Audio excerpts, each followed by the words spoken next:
আমাদের বোর্ডে একটি ফাংশন লেখা আছে। আজকের ক্লাসে আমরা এই ফাংশনটি বাস্তবায়ন করে দেখাবো। তো ফাংশন বাস্তবায়নের জন্য আমাকে প্রথম খেয়াল করতে হবে যে এই ফাংশনটিতে কয়টি ভেরিয়েবল রয়েছে। এখানে আমরা এ, বি এবং সি তিনটি ভেরিয়েবল দেখতে পাচ্ছি। অর্থাৎ আমি এর জন্য একটি লাইন, বির জন্য একটি লাইন এবং সির জন্য একটি লাইন টেনে নিব। যেহেতু সবগুলোরই বার রয়েছে, অর্থাৎ এ বার তৈরি করে নিব, বির সাথে নট গেট কানেক্ট করে বি বার তৈরি করে নিব এবং সির সাথে নট গেট কানেক্ট করে সি বার তৈরি করে নিব। এখন আমরা এইখানে যে কম্বিনেশন গুলো রয়েছে, অর্থাৎ A bar B, B bar C, B C bar, A B এবং বি বার সি বার, এই কম্বিনেশন গুলো আলাদা তৈরি করে নিব। এর জন্য আমি এ বার থেকে একটি লাইন টানলাম এবং বি থেকে আরেকটি লাইন টানলাম। যেহেতু তাদের মধ্যে গুণের সম্পর্ক, আমরা এন্ড গেট দ্বারা পাস করলাম। এখানে আমরা পাবো এ বার বি। এখন আমরা বি বার সি তৈরি করার জন্য বি বার থেকে একটি লাইন টানলাম এবং সি থেকে একটি লাইন টানলাম।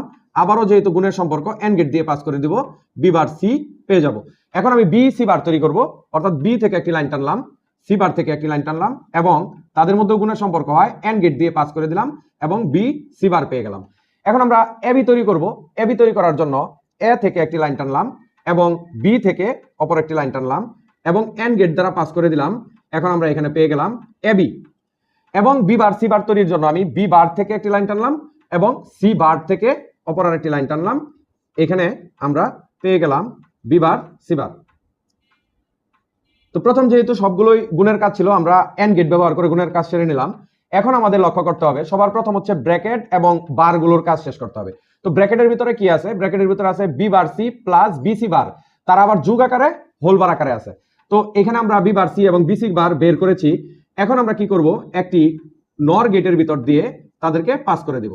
তো নর গেটের ভিতর দিয়ে যদি আমি বি বার সি এবং বি সি বার ইনপুট হিসেবে দেই, আউটপুটে আমরা পাবো B bar C plus B C bar whole bar. এখন B bar C plus B C bar whole বারের সাথে আবার এ বি গুণ আকারে এবং কি হোল বার আকারে আছে।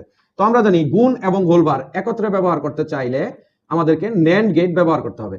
তো আমরা একটা ইনপুট এখানে দিয়ে দিলাম এবং এ বি থেকে আরেকটি ইনপুট ন্যান্ড গেটের ভিতর দিয়ে পাস করলাম। আমরা এখানে পেয়ে যাব B bar C plus B C bar whole bar into A B whole bar. তো আমরা এই মাঝখানের অংশটুকু পেয়ে গেলাম এবং এই সাইডে আমরা দেখতে পাচ্ছি যে এই অংশের সাথে এ বার বি এবং বি বার সি বার উভয়ই যোগ আকারে আছে। যেহেতু এরা তিনটাই এখানে যোগ আকারে আছে, আমরা কি করতে পারি, একটি যোগের গেট অর্থাৎ একটি অর গেট দ্বারা এই তিনটি ইনপুটকে পাস করে দিতে পারি।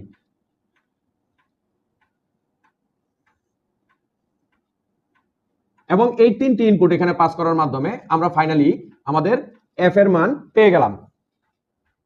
তো এভাবেই আপনারা কোন একটি ফাংশনকে সহজেই বাস্তবায়ন করতে পারেন। আশা করি বুঝতে পেরেছেন।